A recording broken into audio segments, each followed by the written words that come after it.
के साथियों को सादर नमस्कार। और हम आपसे क्षमा प्रार्थी हैं, समय से लेट हैं और बैसाखी के कारण कीरतपुर और अनंतपुर साहब दोनों तरफ काफ़ी जोर आजमाइश करके आना पड़ा। आज की इस वार्ता में आदरणीय सतपाल सिंह सत्ती जी, आदरणीय राजेश जी, आदरणीय प्रोफेसर साहब, हमारे माननीय जिला अध्यक्ष जी और नेता भारतीय जनता पार्टी,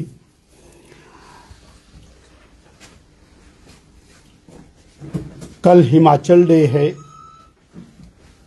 हिमाचल के लिए बहुत बड़ा दिन है और हिमाचल डे से पहले दिन जिस कदर एक 19 साल की युवती का, लड़की का ब्रूटल मर्डर होता, हत्या कर देना एक और बात है, परंतु जिस तरह से उस बिटिया को काटा गया है, ये हिमाचल की संस्कृति में संभव नहीं।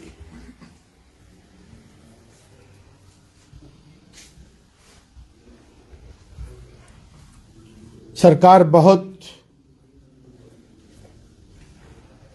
बूस्ट करती है अपने आप को कि हमने चिट्टा माफिया पे नकेल कसी है, हमने और नशों के खिलाफ मुहिम छेड़ी है। ये जो घटना है ये सरकार की कलाई खोलने के लिए काफी है। एक तरफ आप कह रहे हैं कि हमने चिट्टा का उन्मूलन का अभियान छेड़ा हुआ है और दूसरी तरफ एक युवक सरेआम दिन दहाड़े दराट के साथ 19 साल की बिटिया का और सर धड़ से अलग कर देता है और मालूम होता है कि वो नशे में है। सरकार के सारे दावे खोखले।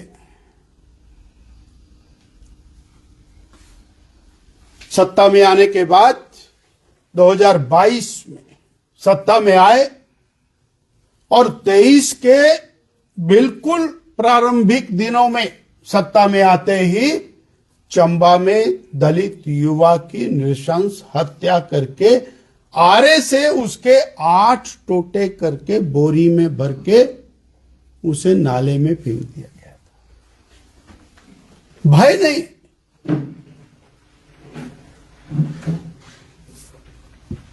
गैंगवार, गोलाबारी, नशा माफिया, वन माफिया, रेत माफिया, खनन माफिया, ट्रांसफर माफिया, कबाड़ माफिया, पूरी तरह से सरकार इन माफिया के शिकंजे के अंदर है।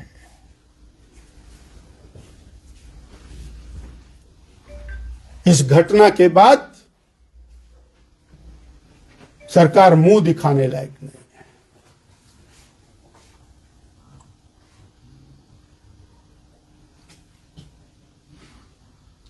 जिस तरह से गैंगवार हो रहे हैं हिमाचल में,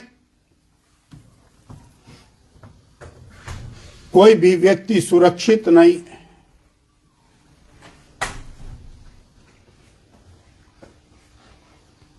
भारतीय जनता पार्टी सरकार के खोखले दावों की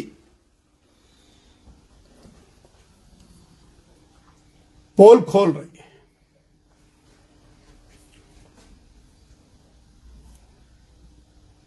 और जहां ये हत्याकांड निंदनीय है, वहीं ये सरकार पूरी तरह असंवेदनशील है, नॉन सेंसिटिव है, इनसेंसिटिव है।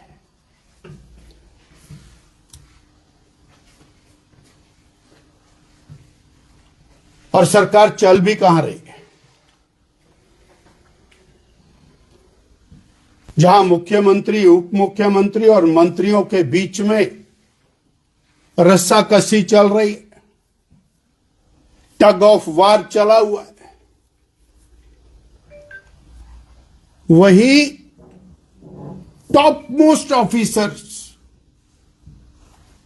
जो सरकार की सारी शक्तियां रखते हैं, उनकी जूतों में दाल बंट रही है।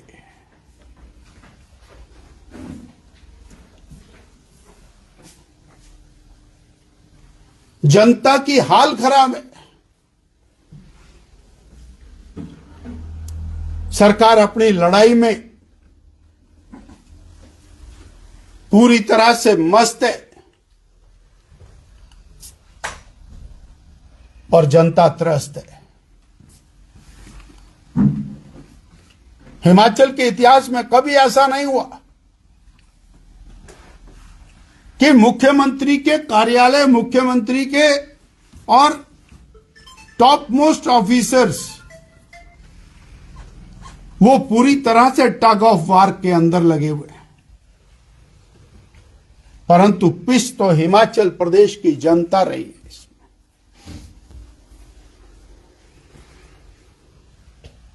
ऐसे में वर्तमान सरकार, कांग्रेस की सरकार, श्री सुखविंदर सिंह सुक्खू जी की सरकार, वो सत्ता में रहने का अपना अधिकार खो चुकी है।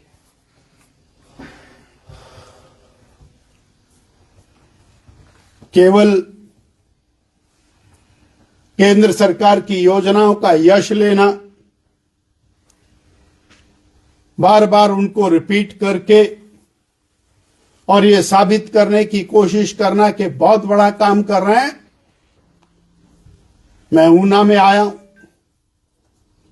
मुझे धन्यवाद देना है आदरणीय श्री नरेंद्र भाई मोदी जी को, केंद्र की बीजेपी की सरकार को, कि ऊना में बल्क ड्रग पार्क का जो कार्य चला है वो 100% मोदी सरकार की देन है।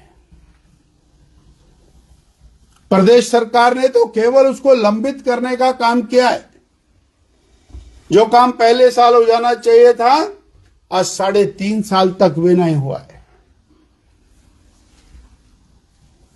और मैं आपके माध्यम से हिमाचल की जनता को याद कराना चाहता हूं, हिमाचल में जब भी उद्योग बढ़ा है तो वो भाजपा की सरकार के कारण बढ़ा है। 1 दिसंबर 2002 को तात्कालिक प्रधानमंत्री श्रद्धेय अटल बिहारी वाजपेयी जी ने हिमाचल को इंडस्ट्रियल पैकेज दिया था।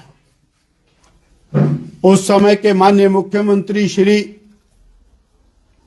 प्रेम कुमार धूमल जी के आग्रह पर हिमाचल को वो इंडस्ट्रियल पैकेज मिला, जिसके कारण आज हिमाचल में हजारों उद्योग हैं और लाखों रोजगार हैं। 10 साल का पैकेज था। 10 साल के पैकेज को 2004 में कांग्रेस की सरकार दिल्ली में आई, सोनिया जी की, मनमोहन जी की सरकार आई, उस पैकेज को कर्टेल कर दिया और फिर हमें लंबी लड़ाई लड़नी पड़ी। दोबारा रिवाइव हुआ, परंतु फिर भी वो पेस नहीं बनी। परंतु उसके बाद 10 साल तक सोनिया जी, मनमोहन जी की सरकार रही, एक भी बेनिफिट रोजगार की दृष्टि से उद्योग को नहीं दिया। और अब मोदी जी की सरकार बनने के बाद हिमाचल प्रदेश को बल्क ड्रग पार्क मिला और अब जो नया बजट प्रस्तुत हुआ है उसके अंदर ग्लोबल हब बनाने का फैसला मेडिसिन में भारत के लिए किया है और उसका एक बहुत बड़ा प्रावधान धनराशि का माननीय मोदी जी ने किया है, जिसका सर्वाधिक लाभ हिमाचल प्रदेश को मिलना है। परंतु प्रदेश की सरकार कहीं पर भी इस बात को उजागृत नहीं करती है कि कांग्रेस की केंद्र सरकार ने हिमाचल के अधिकारों को छीना और बीजेपी की केंद्र सरकार ने इंडस्ट्रियल पैकेज दिया और बल्क ड्रग पार्क जैसे ऐसे महत्वपूर्ण प्रकल्प दिए जिससे रोजगार का सृजन होता है। सो ये आज हम ऊना में इस बात के लिए आनंदित हैं कि इसके माध्यम से हजारों रोजगार सृजन होंगे और वो हिमाचलियों को उसका लाभ मिलेगा।